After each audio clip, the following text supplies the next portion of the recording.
Olá pessoal, tudo bem? Sejam muito bem-vindos a mais um episódio da nossa segunda temporada do Tech Talks.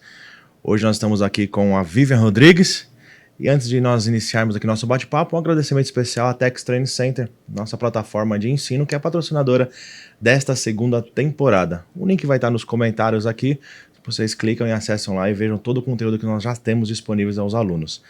Bem, mais um dia que vamos falar de reforma tributária. Hoje com um viés um pouquinho diferente, vamos ter um olhar de quem está responsável pela parte de gestão, que cuida de toda essa parte burocrática e que sabe os desafios e os impactos.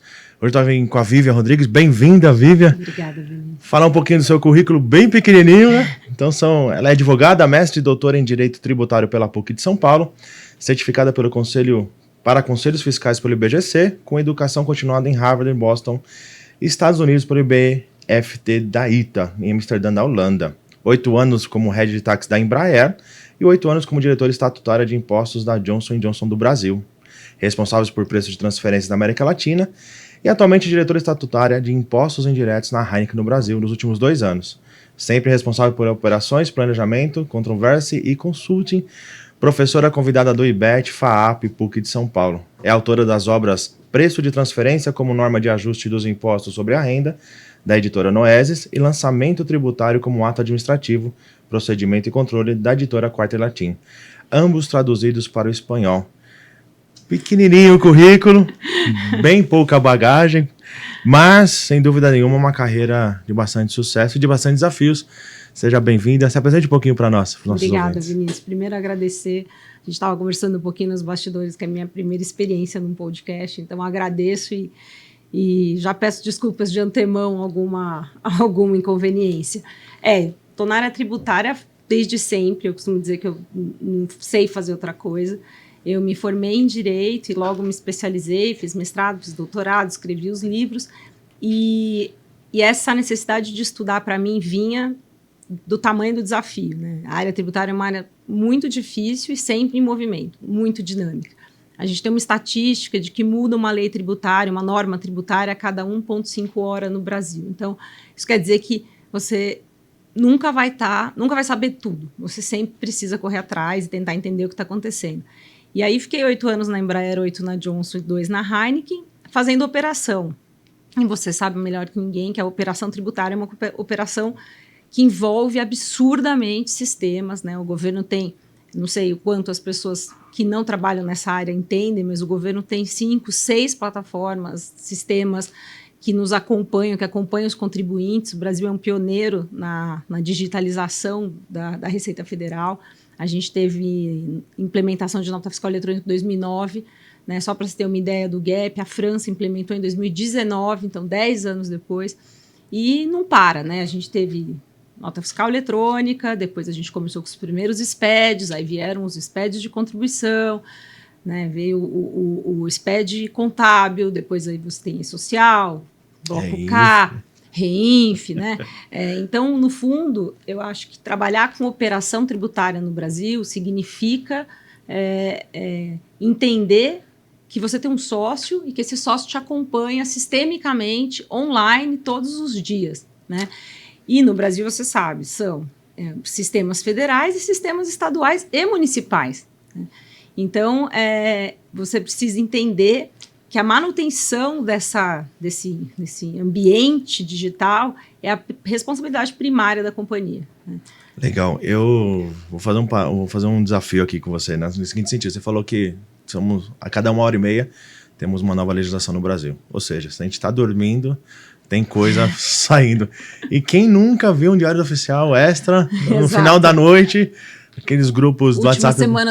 Última semana do ano, último dia do mês. Exato. É o que é mais comum. E você comentou dessa questão do que o Brasil ele está super avançado do ponto de vista tecnológico tributário. Isso, bem, as próprias fiscalizações dizem isso. Exato. De maneira natural. No relatório do ano passado está lá. Qual o percentual de atuações improcedentes? 0,02%. Ou seja, se você foi notificado, você tem 99,98% de chance de estar errado e ter um problema. Então, bora fazer o desafio aqui para você. Considerando tudo isso, esses desafios já passados que a gente já sobreviveu e vem sobrevivendo até então, a reforma tributária vai facilitar tudo isso? A gente estava conversando, é um assunto muito engraçado, né? Porque é engraçado como há uma certa inocência em torno dessa história da reforma tributária, né? Muito do que se vendeu da reforma, e eu acho que quando a gente for falar de reforma, a gente tem que falar de dois grandes pilares, né? A reforma de indiretos, que é essa que todo mundo vê na televisão e vê o empenho do Haddad e do Benarapi, né, que é o secretário da reforma, para aprovar. E tem também a reforma de impostos diretos, que está acontecendo de forma silenciosa. Muito. E por quê? Né? Porque o Brasil tem 3 formas de apurar o lucro, e o lucro real é o único que realmente interessa para o governo. Né? São 6% das empresas no Brasil que apuram por lucro real. E essas empresas estão se submetendo à reforma tributária de impostos diretos. Então, existe uma reforma que está sendo muito discutida, muito falada, muito debatida, muito noticiada, que vai afetar os impostos indiretos. A gente está falando aqui majoritariamente da combinação de IPI, PIS/COFINS, ICMS e ISS, né? Acho que são 3 níveis federativos. Né? E você tem do lado dos impostos diretos uma reforma que está acontecendo para afetar quem? Os grandes contribuintes. Né? Então, essa também não tem um impacto sistêmico tão grande, mas tem um impacto em termos de dinheiro e impactos internacionais muitíssimo relevantes. Sem dúvida nenhuma. O problema é que, como você disse, está correndo nos bastidores, então nós não sabemos ainda o que vai sair. Eles têm um prazo de até agora, ainda no primeiro semestre de 2024, ter esse texto divulgado de uma maneira mais ampla.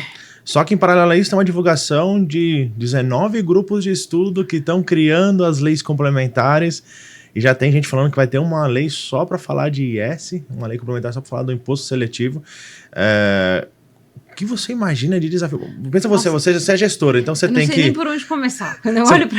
É desafiador, porque você vai ter que pensar no budget que você vai ter que falar para o conselho, você tem que pensar na gestão de equipes para poder separar os melhores para poder tocar esse projeto com maestria ou com o melhor formato possível, e você tem que pensar também que você tem um período de transição que o atual, que é uma loucura, continua. Exato, vai ser infinito, e você tem que explicar tudo isso para as pessoas que leem jornal e acham que isso vai simplificar, e explicar para eles não vai simplificar nada. Sabe, todos os impostos indiretos que a gente tem hoje, então, o ano que vem tem mais 2.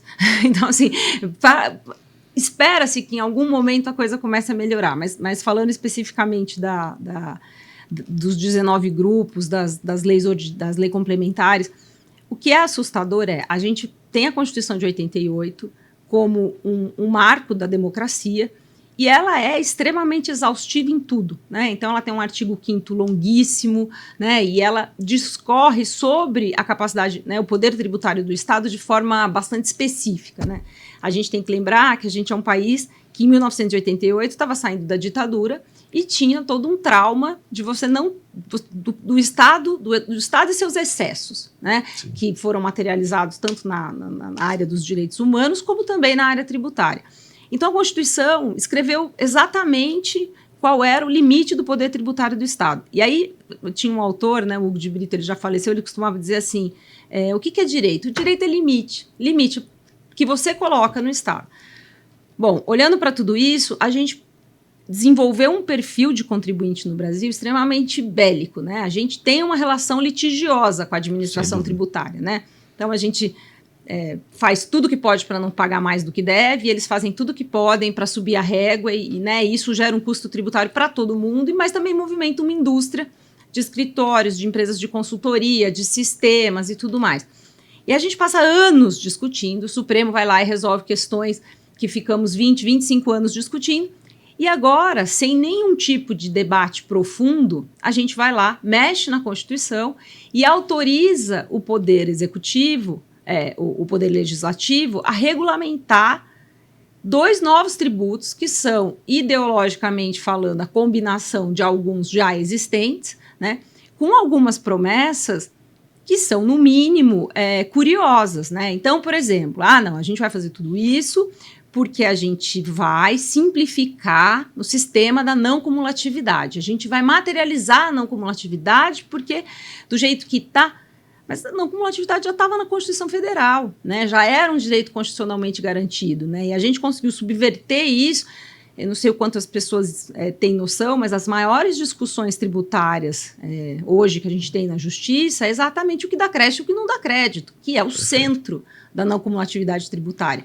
Então, quando eu olho para essa reforma, eu penso que eu já achava impossível piorar antes, né?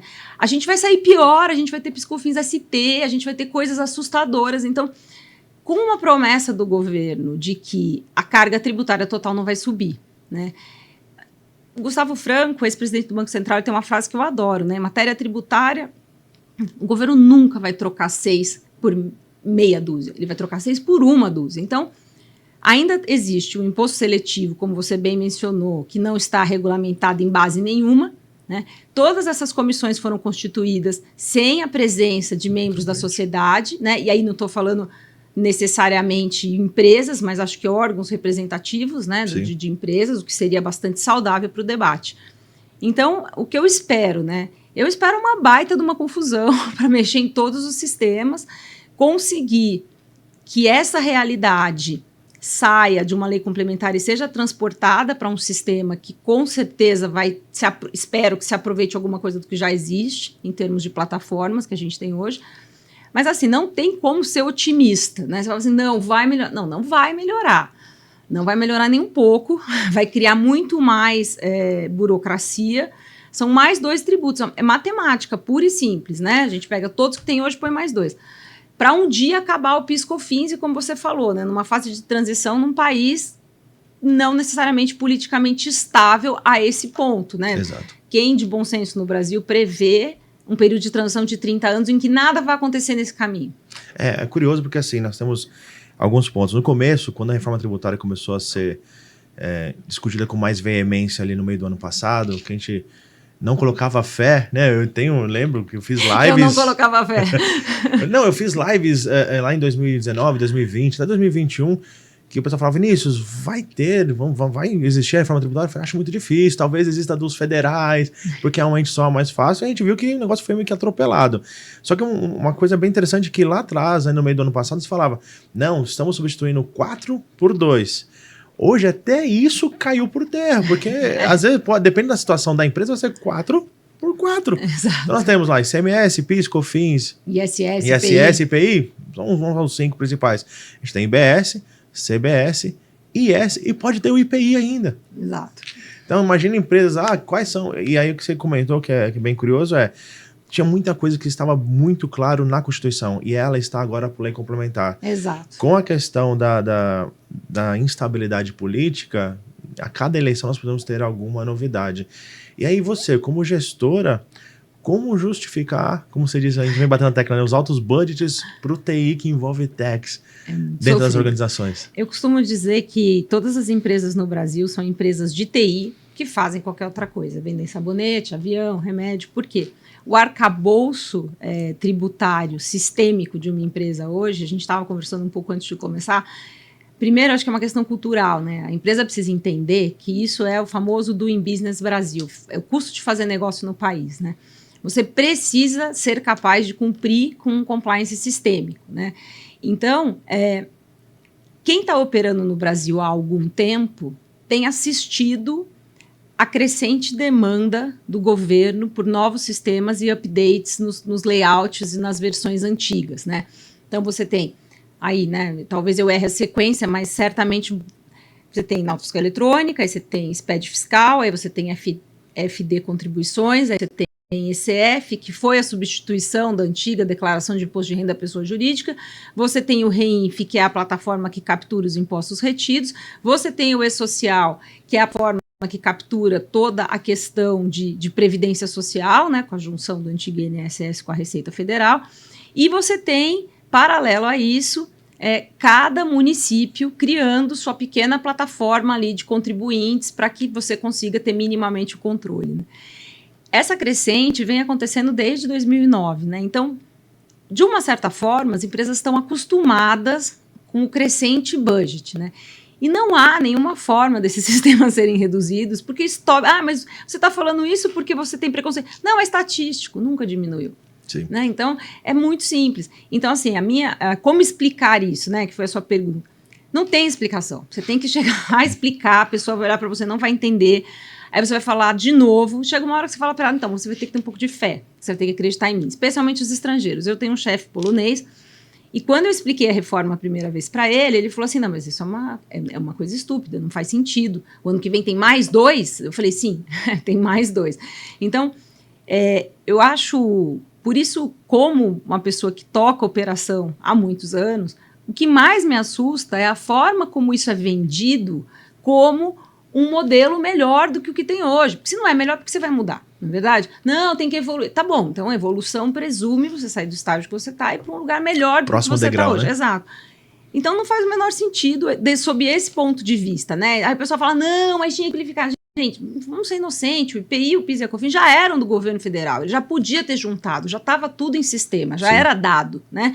Não juntou nunca, porque o IPI é um imposto que pela Constituição Federal tem sua destinação para a União, e PIS e COFINS, por serem contribuições, tem uma divisão de receita diferente, porque no meio de tudo isso a gente tem 3 entes federativos, os estados, a União e os municípios, que são quase 6 mil, querendo um pedaço do bolo, né? Querendo cada um seu pedaço ali. Então, por exemplo, você deu uma isenção para o ICMS, na Constituição, as exportações são imunes, né?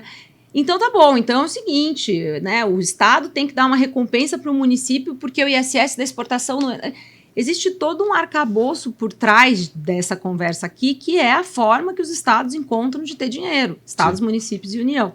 E aí, Vinícius, eu acho que vem um ponto que foi pouco falado, e agora a Inês é morta, mas a Margaret Thatcher tem uma frase que eu gosto muito, ela diz assim, não existe dinheiro do Estado, só existe dinheiro do contribuinte. Partindo do pressuposto que o Estado não deveria dar lucro, ele deveria ser autossuficiente no sentido de gerir suas despesas, só o Brasil para fazer a reforma tributária antes da administrativa. Porque a reforma administrativa, ela é uma reforma que define o tamanho do Estado. Definindo o tamanho do Estado, qual o tamanho da conta que eu tenho para pagar? Exato. Como que você faz na sua casa? Eu ganho tanto, gasto tanto, e você faz uma correlação lógica entre as duas coisas.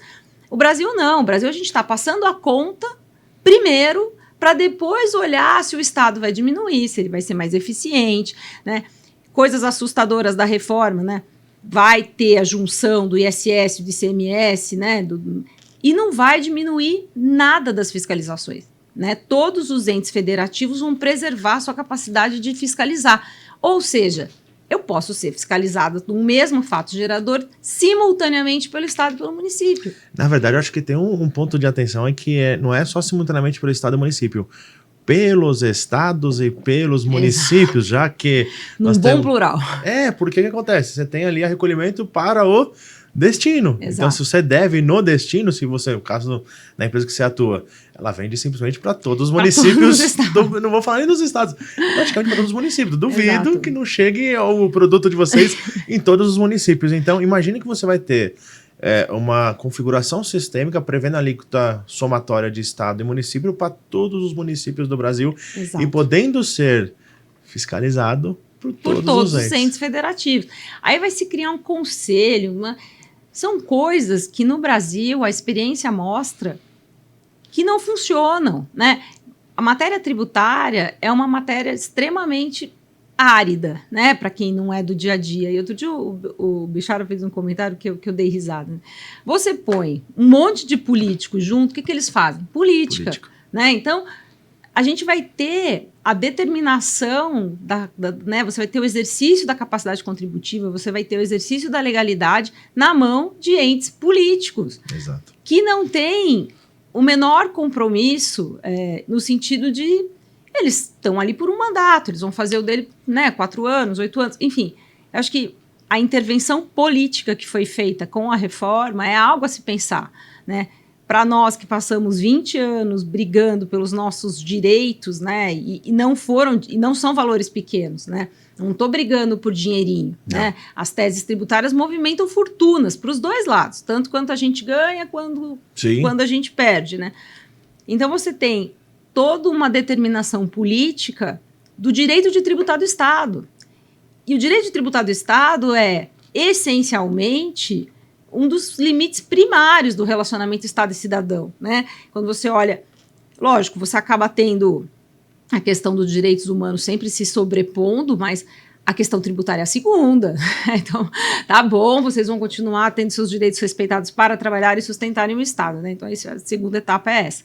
Então, assim, o que eu vejo é, você está falando mal da reforma. Gente, a reforma está aí, né?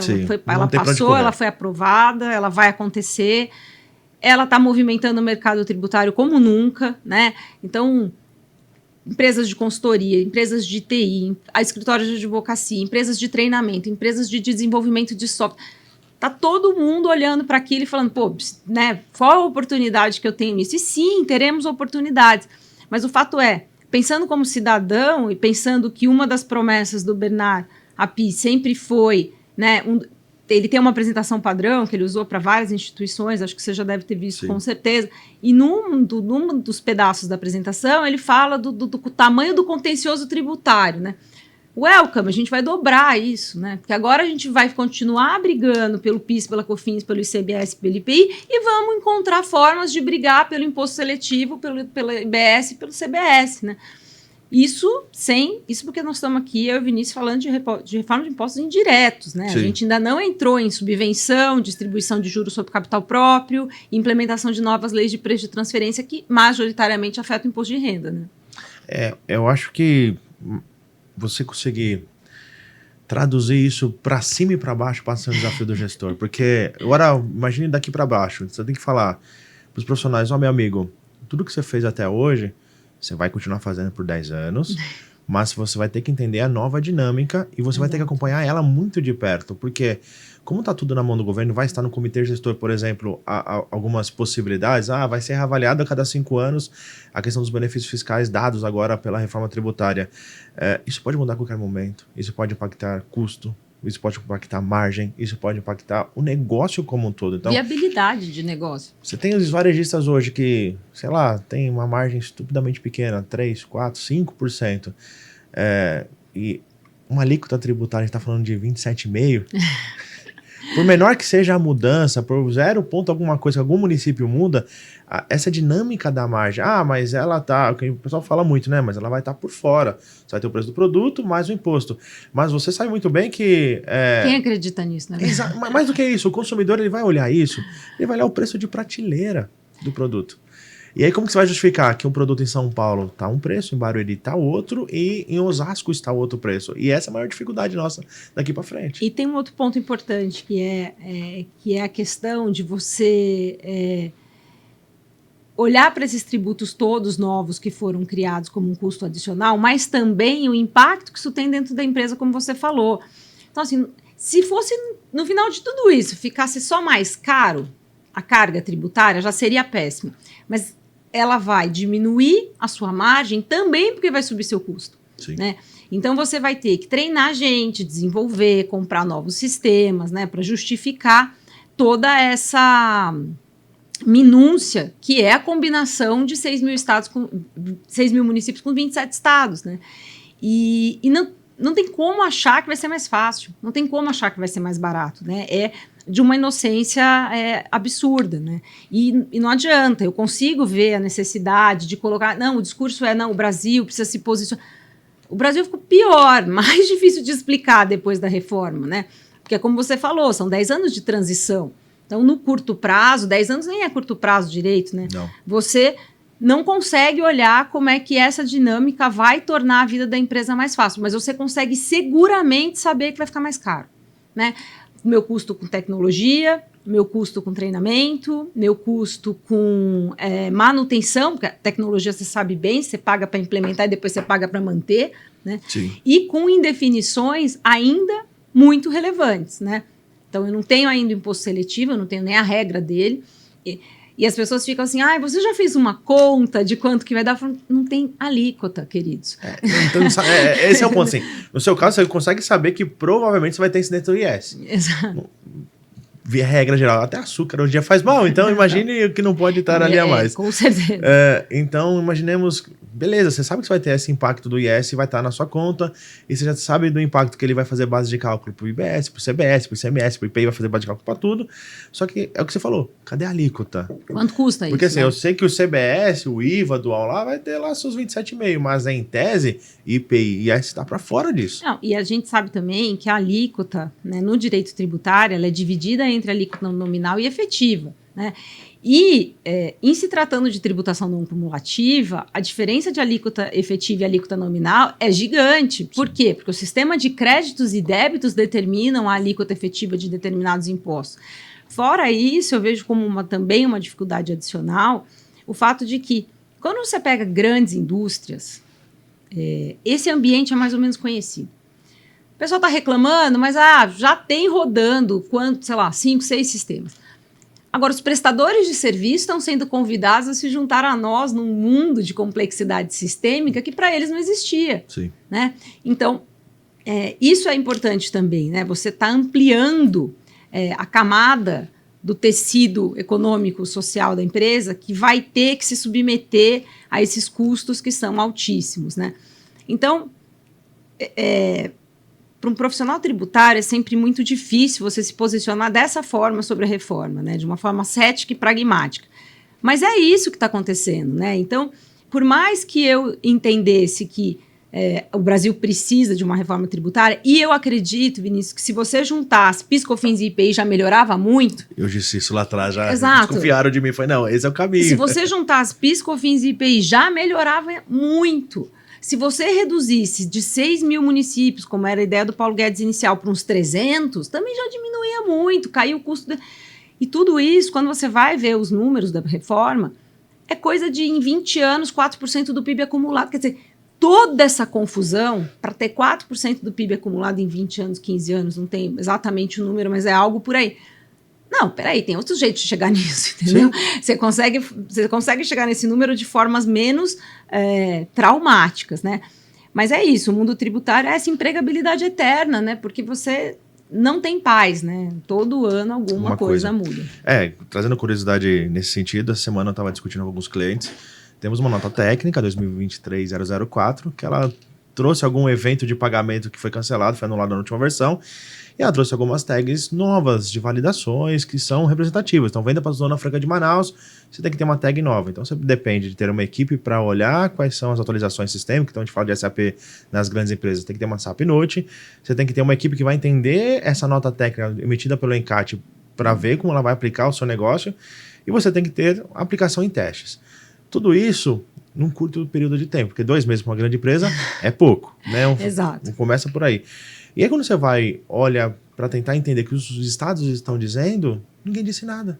A gente acompanha alguns testes. O estado de São Paulo, as notas de São Paulo para o Amazonas estão rejeitando por falta dessa tag. Mas você olha no ambiente da Cefaz, ela nem está citada as novas tags ou as novas validações como incidente ou não. Santa Catarina se pronunciou, não, nós não olhamos ainda para essa nota técnica. E ela entra em vigor no dia 1/4. Olha o desafio que é. E você sabe que uma das questões de quem trabalha com a operação de tax é essa, né?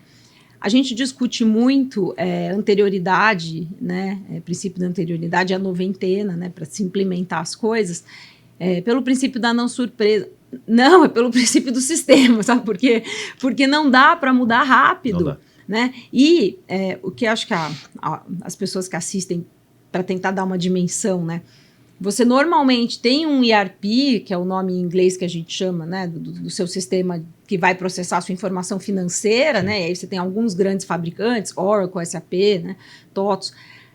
E aí você precisa plugar nesse seu sistema um ERP DTX, um ERP tributário, né? E você tem outras empresas que produzem, acho que no Brasil tem 4 ou 5 grandes players desse. E quando o governo solta uma atualização, é assim, valendo, sai todo mundo correndo. Exato. Porque nos nossos contratos com essas empresas existe a necessidade delas manterem os produtos atualizados. Sim. Então, como você falou, tem o meu lado de procurar meu time, olhar, peraí, né? Qual que é o meu SKU aqui? Meu SKU é 002, tá? Então, 002 mudou, não mudou, afetou, não afetou? Afetou.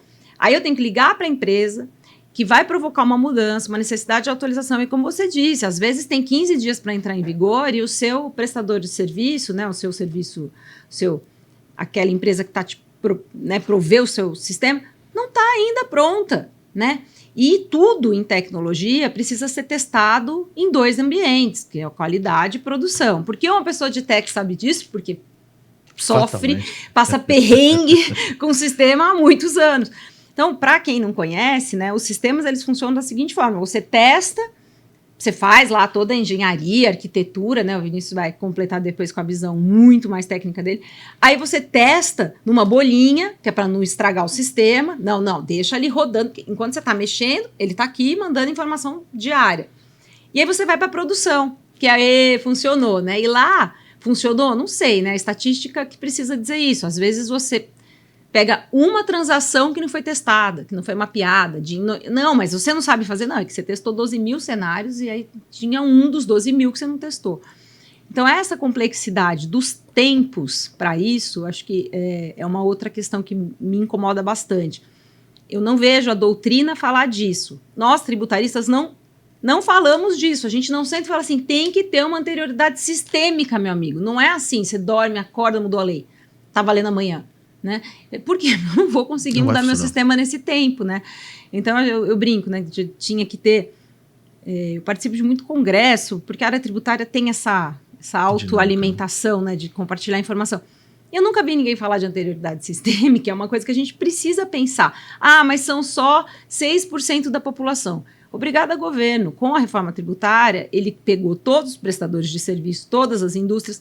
Então agora você tem uma parcela da sociedade, né, das empresas, muito mais afetadas por isso. Eu acredito que isso vai começar a incomodar muito mais, assim como incomodava as grandes empresas já faz um tempo. Sim, eu acho que essa questão de testar e ter surpresas em produção não é surpresa para ninguém, porque já é esperado. Então, eu nos meus projetos a gente já fala, vamos virar sexta-noite, se a empresa não sabe, sempre. Domingo à noite, porque garantir que vamos testar, vai funcionar naquele primeiro momento, alguém vai ficar acompanhando. O October é sempre de madrugada. Eu tive um projeto ano passado, curioso, a gente virou 4 noites. Então eu tinha 2 equipes, uma para o dia e uma para a noite. Eles faziam um brainstorm ali no meio do caminho para poder ver como estava, poder garantir que estava funcionando. Funcionou, deu tudo certo, mas tinha um risco de, no meio do caminho, alguém vai dar parou. Não, e aí ficar com o celular do lado de madrugada. Exato, a gente tem que explicar para as pessoas o que chama hypercare, né? Que é o período em que você deixa o sistema rodar sozinho, mais ou menos. Você fica ali olhando para ele e fala, tá funcionando direito? Deixa eu ver, né? Sabe que tem uma coisa interessante, né? Não sei se você tem filhos, mas filho, quando dorme a primeira noite, a noite toda, você acha que ele morreu, né? Você vai lá, você fala, não é possível dormir a noite inteira. Tá respirando? Tá respirando, você acha que ele morreu. E aí, outro dia eu fiz uma implementação violenta também, enorme, né? Acordei de manhã, né? Fui olhar o celular, falei, deve ter 400 mensagens, né? Você fica sempre com essa tensão, né? Qual a Cefaz que parou, né? Sim. Qual a nota que não está sendo recebida. E eu acordei e não tinha nenhuma. Eu falei, nossa, me tiraram do grupo, né? Não é possível, né? Tipo, o filho morreu. Não é possível, né? Ter feito uma implementação desse tamanho, acorda de manhã, não deu nada errado. É impossível não ter dado nada errado, mas é uma piada. Né? E é uma realidade que a gente não tem. Vamos falar dessa atualização ainda que comentei antes. Para quem tem mensagerias do RP da SAP, que é o DRC e o GRC, em tese, entra em vigor dia 1/4. A mensageria vai ser atualizada dia 26. Não é incrível? Qual a chance de funcionar? Qual a chance de não dar problema? Só que estão contando o quê? Estão contando com 2 coisas. Ou vai ser postergada a implementação da outra técnica de produção. Que é uma coisa que a gente está sempre orando. Né? Orando e sempre acontece na última semana. Exato. Para não falar no último dia. Ou os estados ainda não vão implementar, vai estar lá disponível, mas vai ficar aquele famosa lei que vai pegar lá na frente. E no mínimo vira um contencioso, porque se você não tem a regulamentação no prazo hábil, e daqui a 4 anos um fiscal chega e fala, não, mas essa lei entrou em vigor nesse dia, você fala, então, meu amigo, mas o sistema não estava pronto. Dificilmente você vai escapar de um auto de infração e de ter que explicar que não tinha habilitação, né, desenho de sistema naquela data. Então, além de tudo, contribui para o aumento do contencioso tributário. Sim, e aí você olha para o governo, que nem teve um projeto ano passado, falar, vamos unificar documento fiscal e obrigação acessória. O governo fala, não vale o investimento, é muito investimento, ele passa isso para o contribuinte e o contribuinte vai ter que se virar. Então, como você disse, vai ter impacto, por exemplo, nos prestadores. Então, eu sou um prestador de grandes empresas. Meu preço vai aumentar. Vai. Aí você pode falar, mas Vinícius, e o que justificam para mim? Não, mas ele vai ter crédito do serviço. Eu falei, tudo bem. Mas ele vai ter crédito quando? Primeira coisa, quando ele vai poder apropriar esse crédito, que aí vem um desafio financeiro da coisa. Do diferimento. E tem uma outra coisa importantíssima, e é conceitual. E aí, tributo vira preço. Quem vai pagar? A sociedade vai pagar. Você não tenha dúvida que todas as empresas, prestadores de serviço, vão pegar como eu pago hoje, como pagarei amanhã, isso vira imediatamente aumento de preço. Sim. Então, quem vai pagar o custo da reforma tributária? O cidadão, porque o dinheiro é do cidadão. Então, não tem outra fonte de receita, né? As empresas vão pagar, mas elas vão pegar do cidadão, dos consumidores, né? Então, essa também é uma outra realidade perversa, né? Não tem como a gente sair dessa reforma sem pagar mais imposto. Quem? O cidadão. O custo vai subir. O custo dos serviços vai subir. O custo mas a indústria, de alguma forma, já refletia. Tá bom, mas se vier um seletivo maior, vai virar custo, né? Como você falou, existem setores da economia que operam com margens baixíssimas. E aí é o seguinte, se ele não repassa, ele fecha. Não tem negócio. Então, é isso. Então, assim, eu gosto da ideia da reforma, mas eu acredito que ela poderia ter sido feita por profissionais da área tributária e não por políticos. E, lógico, né, não sou inocente, eu sei que existiram muitos conselheiros e pessoas que ajudaram o governo, até porque tem algumas maldades lá tão bem feitas que você fala assim, não foi um leigo que fez isso, né? Como é a questão das subvenções. Mas se juntasse IPI e PIS/COFINS, já melhorava muito, se diminuísse de 6 mil para 1.000 municípios, também já melhorava muito. E como você falou, o ICMS é um tributo de 27 estados que sempre gerou controvérsia em relação ao equilíbrio econômico dos estados, né? Quem é estado vendedor, quem é estado comprador, né? Origem, destino, que é essa discussão toda que você comentou. E você tem uma força política tentando compensar determinadas regiões, né? Por determinadas situações, e é óbvio, você tem coisas que desequilibram. Então, por exemplo, vou usar um nome de uma empresa aqui, mas é absolutamente aleatório, tá? Sim. Se o Mercado Livre coloca o centro de distribuição dele no meio de Goiás, aquilo desequilibra o ICMS de todo mundo em volta, né? Então, a dinâmica do ICMS foi uma dinâmica que demorou muitos anos para se tornar consistente, né? A gente enfrentou algumas questões constitucionais violentas do ICMS. Substituição tributária. Então, a substituição tributária, a questão dele fazer base ou não, compor ou não a base de cálculo do PIS e da COFINS, a diferença entre bem e mercadoria, que vem lá da primeira lei complementar do ICMS pós-Constituição. E agora você pega e joga esses anos, você acumula a esses anos de discussões jurídicas conceituais importantes, porque isso fala do limite de tributar do Estado. Então, essas gerações mais jovens não viveram num Estado arbitrário, né? Assim como você, a gente assistiu isso ser construído, né? Então, quando você olha... Eu acho que um jovem estudante de Direito, eu já fiz faculdade há muitos anos, um jovem estudante de Direito, deve olhar artigo 5º e achar uma bobagem, né? Então, está escrito lá, a casa é o asilo inviolável do cidadão. O menino da pessoa deve falar, claro, ninguém pode entrar na minha casa. Sim, mas você não viveu a polícia invadindo sua casa, tirando uma pessoa de dentro, levando para um lugar que nunca saberemos.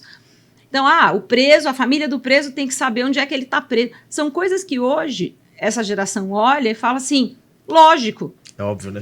Óbvio, né? Sua correspondência é inviolável. Claro, ninguém pode ter a senha do meu e-mail.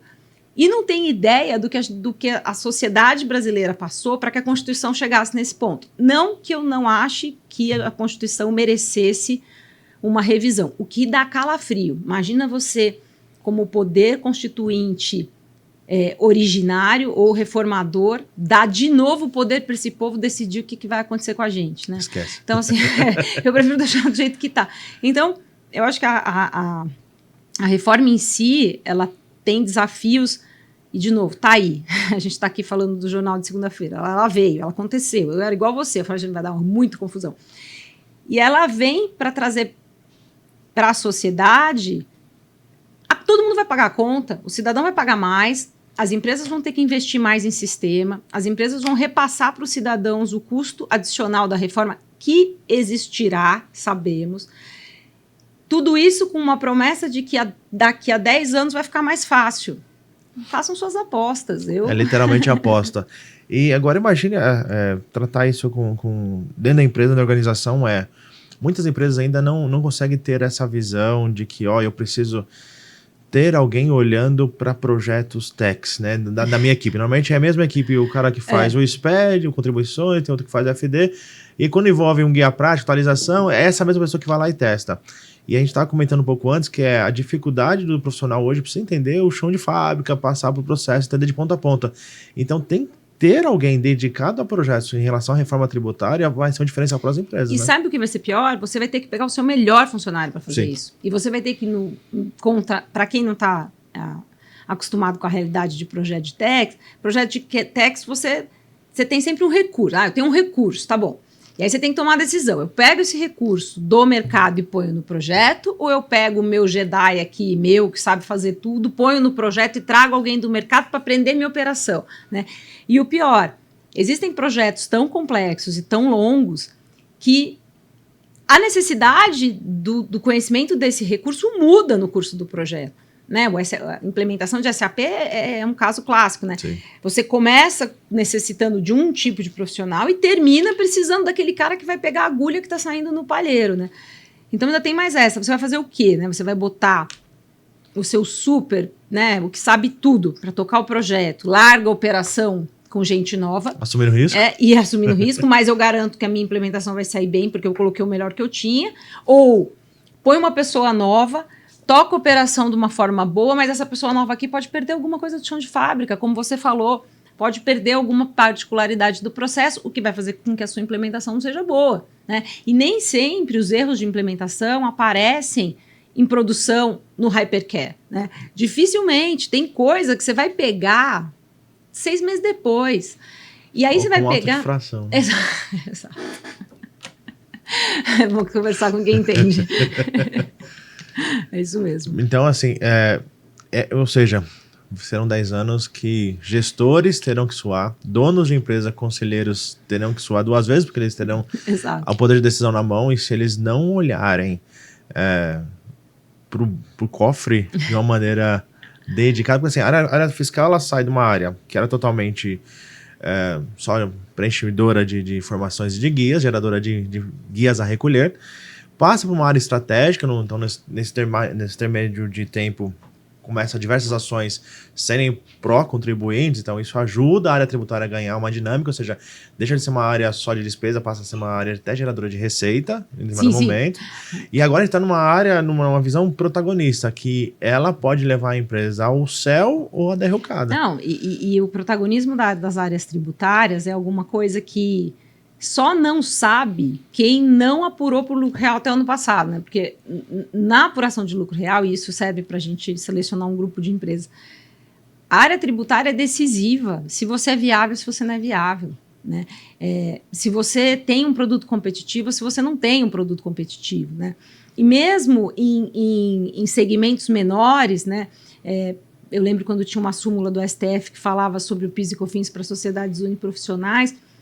Se determinado escritório de advocacia, ou falando mesmo do ISS para uniprofissionais, determinado escritório de advocacia recolhia a tributação por número de sócios e você recolhe por porcentagem do seu faturamento, você nunca vai competir com esse outro. Né? Então, em diversos níveis econômicos de prestação de serviço, a indústria, a commodities, a área tributária é decisiva, no mínimo, no tamanho do seu lucro. Né?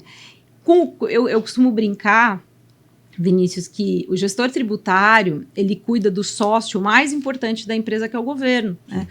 E é um sócio que não confia em você, te monitora pra caramba. Sabe seus passos. E tem uma outra coisa, que é uma realidade que é muito... que eu acho que a gente fala muito do compliance, de você pagar as guias e botar os pagamentos e fazer as declarações, né? Mas existe um compliance de atender esse seu sócio, né? Por quê? Como esses sistemas, eles têm basicamente a invoice, né, a nota fiscal, como primeiro input, né? Ou seja, essa nota vai ser registrada e ela desencadeia uma série de pagamentos e de cálculos, né? O governo tem um sistema que é baseado em tautologia que cruza as informações, A tautologia é isso, é a lógica sem que se diga nada sobre o conteúdo, né? E aí você recebe 300, 400 notificações eletrônicas, que são documentos com caráter oficial e com efeitos legais, que você recebe, que falam assim, olha, a nota 002, ela tá no SPED de PIS/COFINS com 2 centavos e tá no SPED fiscal com 3 centavos. Eu não sei qual tá certo, corrige. Descobre aí se é 002 ou 003 centavos, 02, 03, e corrige.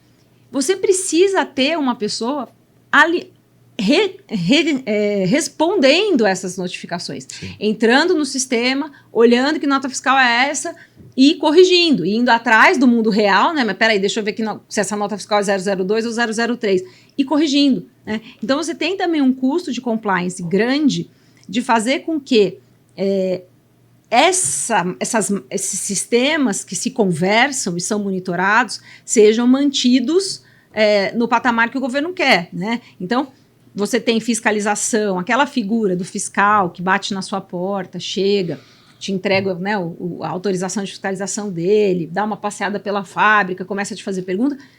É uma coisa nos 80 total. Sim. Até existe hoje, beleza, a gente tem fiscal, principalmente de ICMS, que vai na empresa. Mas o governo federal é uma máquina de tautologias. Ele Sim. vai te mandando essas notificações e fazendo com que você cumpra. Então, também tem esse custo associado. E olha a dificuldade, né? Ou seja, uma empresa do tamanho da que você está, não dá para um profissional só ser responsável por todas as entregas de todas as obrigações acessórias. Imagina. Certo? Não. Então, logo, naturalmente, você pode ter informações fonte únicas com intermediários diferentes. Que sai diferente. O que te obriga a ir atrás de ferramentas análogas. Né? Porque aí você fala assim, não, mas espera aí, então o sistema do governo opera com tal lógica, ele opera com essa lógica aqui. Bom, então eu vou comprar uma lógica parecida, que é para me antecipar e para tentar, porque o drama do gestor de operação tributário é viver com o sistema. Manter esse sistema atualizado e garantir que ele gere o menor número de informações erradas possíveis. Por quê? As informações tributárias têm caráter de confissão de dívida. Sim. O que quer dizer que no âmbito federal, por exemplo, se você pagar um dia errado, ela custa 20% a mais, e se você errar de forma involuntária, ela custa 75%, então um erro de classificação reiterado vai ser multado com 75% do valor do principal. E você até outro dia tinha multa de 150% para fraude. Né? E quando que o governo acha que é fraude? Quando ele acha que você fez aquilo de forma intencional. Né? Então, tudo isso tem que funcionar, tudo tem caráter de confissão de dívida e cada SPED que você submete, cada DCTF, fora os que não deixam você mudar o valor para baixo, né? Tem sistema que já é travado, você não consegue, não paguei 10, eu paguei 8, então você vai ter que pedir restituição, você não vai poder mudar o sistema. Exato. Então, ainda tem essa máquina de pagar multa que é alimentada por essa coexistência de muitos sistemas não fazendo a mesma coisa, mas usando o mesmo dado mestre, vou dizer dessa forma. É curioso, assim, tem uma matéria de um ano atrás do Valor Econômico que traz lá, o Brasil é o país com as maiores multas fiscais do mundo. Não, tenho dúvida então, disso. Então, assim, isso chama muita atenção, e aí você olhando para o futuro, o que o gestor tem que se preocupar? Então, assim, a gente contextualizou, a gente sabe da dificuldade, mas como você disse, está aí, não temos para onde correr. Viva com isso, that's life. Vai vir as leis complementares, leis, nós não sabemos mais o que vai vir, mas vai vir, tem que vir ainda nesse semestre. Mas pensando na cabeça de gestor, se você tem que olhar, como eu disse, para cima e para baixo, quais são as iniciativas que você tomaria ou que você toma prevendo toda essa confusão, todas as necessidades e, obviamente, o sistema. Como você disse, hoje, que você comentou, tecnologia mais alguma coisa. Tudo tem tecnologia. Tudo. E a gente estava discutindo sobre IA, sobre ChatGPT, por exemplo. O ChatGPT está 1 ano atrasado na versão mais atualizada dele. Se você pegar 3.5, ele está 2 anos atrasado, ou seja, não dá para usar o ChatGPT. É muita coisa. Então, Exato. Como preparar a empresa, o sistema e os profissionais daqui para frente para que, com todas essas dores que a gente já citou durante essa conversa, sofrer menos? As empresas, elas têm sempre 3 aspectos, né? Pessoas, processos e sistemas. E aí eu acho que a gente vai ter que enfrentar essas 3 coisas, tá? o que eu acho saudável? Isso vai depender muito da quantidade de dinheiro que você tem, né? E quantidade de dinheiro para tax depende dos traumas, né? Quanto você já pagou de multa, né? Empresas Exato. traumatizadas são empresas... Bolso mais aberto. Exato, bolso é mais aberto. Então, assim, acho que o que fazer, né? Não, como a gente comentou antes, a gente não consegue prever o impacto financeiro, mas a gente acredita, porque estamos rezando, na premissa maior da reforma, que foi uma promessa que o Bernardo Api fez desde o começo, que a carga total não seria maior, né? Que você teria como limite para o novo desenho a carga atual, né? Eu gostaria bastante de acreditar nisso, né? E só o tempo vai dizer isso. Então, assim, acho que você tem que ter uma equipe formada para estudar os impactos do que já tem até aqui e discutir com o seu time de finanças para que as suas projeções saiam mais consistentes. Então, vou dar um exemplo, né? Todo mundo que está vou abrir um warehouse em Goiás, né? Vou abrir um warehouse.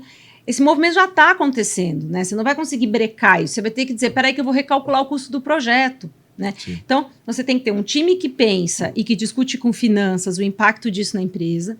Você tem que ter um time de sistema que entenda majoritariamente o que está acontecendo até agora, o que é um exercício de futurologia, porque a gente não sabe como é que isso vai para dentro do sistema, mas a gente pode ter algumas ideias. Minha opinião, você vai ter que ter, se você tiver dinheiro, consultores, para quê?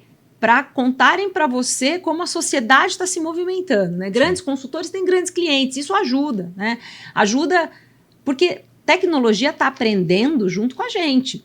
Então, vai ter tentativa e erro dos dois lados, né? Então, quanto mais clientes o seu prestador de serviço tiver, mais tentativa e erro ele vai ter e mais rápido ele vai aprender o que funciona e o que não funciona. Porque o que as pessoas não entendem, que não é desse mundo, é que se você errar, não vai errar, não vai. Não passou no validador, não vai, né? Então, você não consegue cumprir aquele prazo que tem multa de 20%, de 75%, de 150%, porque o governo não aceita receber aquele arquivo.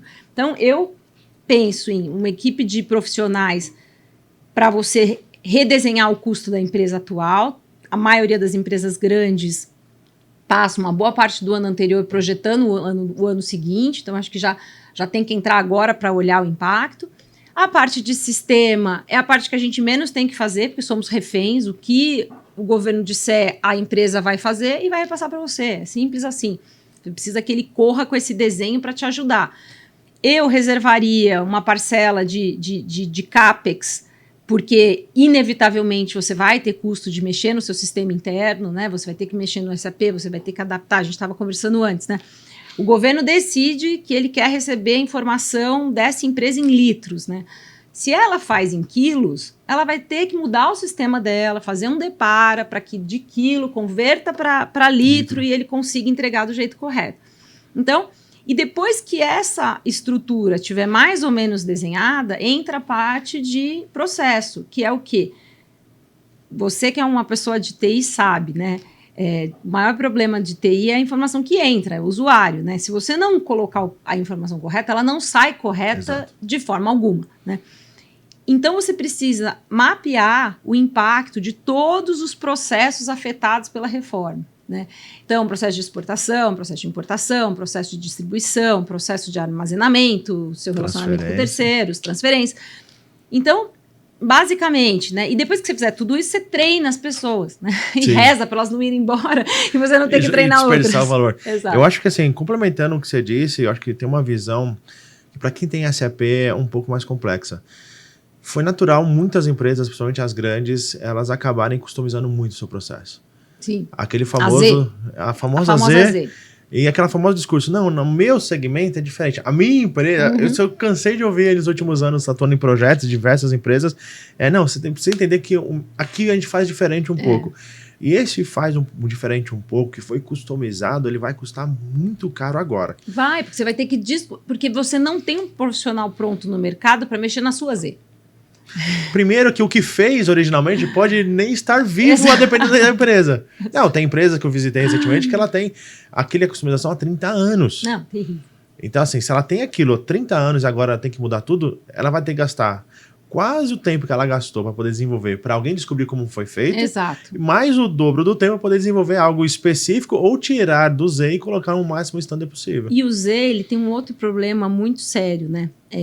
Esses sistemas, a gente está falando aqui de uma reforma tributária, que é um impacto imenso e simultâneo. Mas existem pequenos impactos que estão acontecendo há anos, né? Então, você fez uma Z, na próxima nota a SAP Note que você receber, ela já não é auto-aplicável. Você já precisa de alguém para ajudar você com a Z. Então, você toma Zelinha.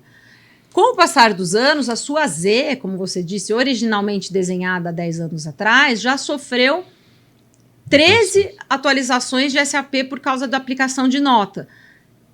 É o que você diz, ninguém nem sabe mais, né? Eu lembro uma vez, a gente implementando o sistema no Brasil, daqui a pouco cai o sistema. O que aconteceu? A gente teve um problema no Panamá.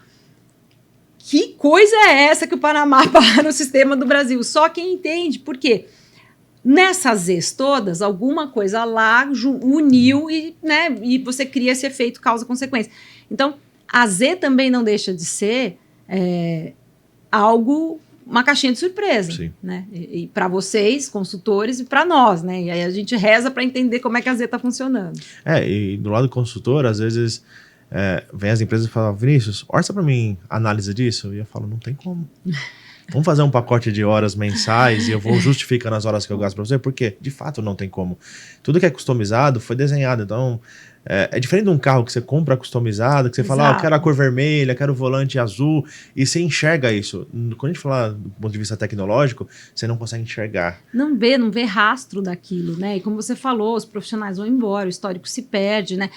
Existe um custo associado ao sistema também, que é custo de documentação, exatamente para que, tá bom, pega lá a documentação do projeto de 2012.